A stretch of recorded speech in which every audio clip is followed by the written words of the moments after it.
Hello everyone, this is Jackie. In this movie, let's watch an American crime film, All the Money in the World. This film is adapted from the kidnapping case of the world's richest man's grandson in the 70s. Late at night on July 10, 1973, a long-haired boy was kidnapped while wandering the streets of Rome. It turned out that this teenager from the US had a great background. He was the grandson of Paul Getty, the world's richest man at the time, Getty III. A kidnapper with a scarred face afterward called Getty's mother, Gail, for a ransom of $17 million. Gail was flustered when she learned that her son was kidnapped, but she had no money. Gail chose to divorce since Jr. Getty's father became addicted to drugs. To get custody of the children, she had to give a high amount of divorce and alimony. Gail, who can't afford to pay, can only ask for help from his former father-in-law, Old Getty. 17 million was not a small number, but for Paul Getty, who had a fortune of 1 billion, it was a drop in the bucket. Hearing the news that his grandson was kidnapped, he still watched stock market trends calmly as if it was just a cat lost in the yard. Then he bluntly told the media that he would not pay the ransom because he had 14 grandchildren. If he paid the ransom, then other grandchildren would also be kidnapped. He said that there's very little in life worth paying full price for. Some reporters asked Paul Getty if 17 million was too much, then how much was he willing to pay for his grandson? Paul Getty replied, nothing, which shocked the world. Paul Getty was recognized as the richest man in the world at the time, but his stingy style was also well known. He built a splendid mansion in England.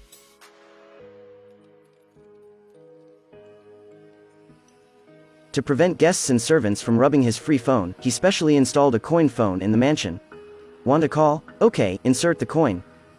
As for the grandson being kidnapped, although Paul was indifferent on the surface, he still recalled his subordinate Fletcher in private to deal with the matter. Fletcher was a former CIA operative and a master of deal negotiation. Paul hoped that Fletcher went to Rome to find his grandson with as little money as possible. Gail was unwilling to pay the ransom. Her investigators made her very dissatisfied, but she was helpless. Rome police intervened and found that many emails from all over the world claimed to be extortion letters. With the temptation of 17 million, many criminals also wanted to get a piece of the pie. The police arranged for people to live in Gail's house to pay attention to the kidnappers. When the kidnapper saw that the Getty family was silent, he asked the son to write to his mother. If she didn't pay any more, he'd send a finger of her son back. This day Fletcher learned from a group of local gangsters in Rome that the grandson always wanted to act in a kidnapping scene to cheat money from grandpa. Then he talked to Paul Getty. From the current situation, it seemed that he may have found someone else. Fletcher also believed that this was a kidnapping case designed by the grandson himself. He reported the situation to Paul Getty. Paul Getty was not surprised by the result. He knew deeply that when he became rich, he had to face the issue of freedom. There were as many choices as he wanted. It was like an abyss that can ruin people, marriages, and children. This was the reason why Paul Getty was so weak. Even his blood relatives wanted to cheat his money, let alone the outsiders. So he put all his efforts into the artwork. Because they were exactly the same, never changed, never disappointed him. This kind of pure beauty was invisible to people. Fletcher thought that at this time the grandson was probably lying on a beach. He'd go home and learn the lesson when he got bored and ran out of money. Paul Getty asked him to return to Rome and waited for his grandson to go home. A group of kidnappers waited for months without seeing the ransom. Some people started to become restless. On this day, the Roman police suddenly notified Gail to recognize a dead body. They found a charred body in a suspected vehicle that was dumped into the sea. Gail tremblingly opened the cloth and cried with joy after recognizing that the body was not her son. She was glad that her son was still alive. The police investigated the identity of the body and learned that it was a member of a criminal gang. Maybe the body was killed in the gang. There was a person in this gang called Scarface. Then the police raided the kidnappers' departure point on the mountain. The kidnappers were caught, but they did not find Scarface and the grandson. From the kidnappers, they said they could not wait for the ransom, so they sold the child to the largest local mafia. After Scarface brought the boy to the mafia leader asked him to stay and take care of Getty. Fletcher found Paul, hoping he would pay the ransom. Because it was now confirmed that the kidnapping case was not a scam by Getty, their only code is profit and loss. They will do things to Paul that cannot be undone for any amount of money. Paul said that every sum of his money was planned and there was no spare money to hand over to the kidnappers. Scarface called again here to urge Gail to pay the ransom quickly. Fletcher said they were willing to pay $200,000. This amount can make Scarface get away safely. In addition, the son was a teenager. His grandpa had already denied him. So he was worthless. Gail was very angry at Fletcher's behavior after the phone was hung up. If you anger the kidnappers, you will kill Getty. Fletcher explained that it was a negotiation skill and they had to show a dispensable attitude. In fact, Paul Getty didn't want to pay a penny. He had to find a way to coordinate between 17 million and zero to an acceptable price. At night, the kidnappers called and dropped the ransom to $7 million. Just when his grandson's life was hanging by a thread waiting for the ransom, Paul Getty bought a piece of art backhand for $1.5 million. In his eyes, perhaps only artworks were worthy of money exchange. The junior, Getty, was locked in a remote house.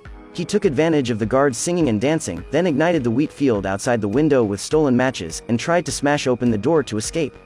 Scarface walked outside after hearing the noise. It turned out that Scarface saw that the Getty family was very rich. But they didn't care about the life and death of their children to save money, so he had a hidden heart towards the poor little Getty. He yelled for the fire after seeing Junior Getty running away. Junior Getty was taken home by a policeman on the highway. He thought he was finally saved. Unexpectedly, the police and the mafia were in the same group. Soon he was taken back. Here Gale saw a collectible show on TV and suddenly remembered. Many years ago, Paul gave him an antique minotaur worth $1.2 million. Gale grabbed the straw and prepared to sell this antique to raise money. When she found a collector to appraise it, she knew it was just a $15 souvenir. Gale, who learned the truth, slumped on the steps of the museum and fell into despair. Getty's escape annoyed the mafia boss. He asked the doctor to cut off one of Getty's ears and mailed it to the newspaper. After receiving the ear, the newspaper immediately notified the police to come and collect evidence. Then the newspaper hoped to buy the press rights for the photos of Getty's ears for $50,000. Gale didn't ask for money but only 1,000 newspapers. Then she took those newspapers with photos of Getty's ears, all sent to Paul Getty. Maybe it was the bloody scene that awakened the old man's humanity. He finally agreed to pay the ransom. But he was only willing to lend $1 million because this amount allowed him to be tax-free. This richest man was not an ordinary man. In exchange for this loan, Gale needed to hand over the custody of all children. Gale signed the consent form to save her son as soon as possible. At this time, the mafia had reduced the ransom to $4 million, but Gale still can't get the remaining $3 million. Scarface called and asked her to find a way. Because he didn't want to see little Getty die. Gale had to plead with Paul again, but he didn't want to see her at all. Being forced, Gale decided to implement a risky plan. She announced to the media that she was ready to pay a ransom of $4 million, then look for a chance to save Getty when she gave the money. By the time the kidnapper found out, Getty had either been rescued or ended in tragedy. Thinking carefully, Fletcher also agreed to this plan. Paul immediately called Fletcher to ask about the situation after seeing the news. He thought Gale suddenly announced that she had money and she must be F*** king with somebody.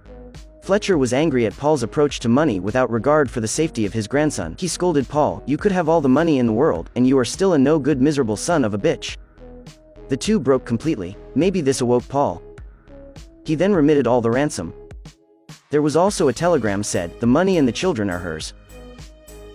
Gale and Fletcher took the ransom and passed them according to the kidnapper's request. Then they waited for a message at the phone booth of a gas station.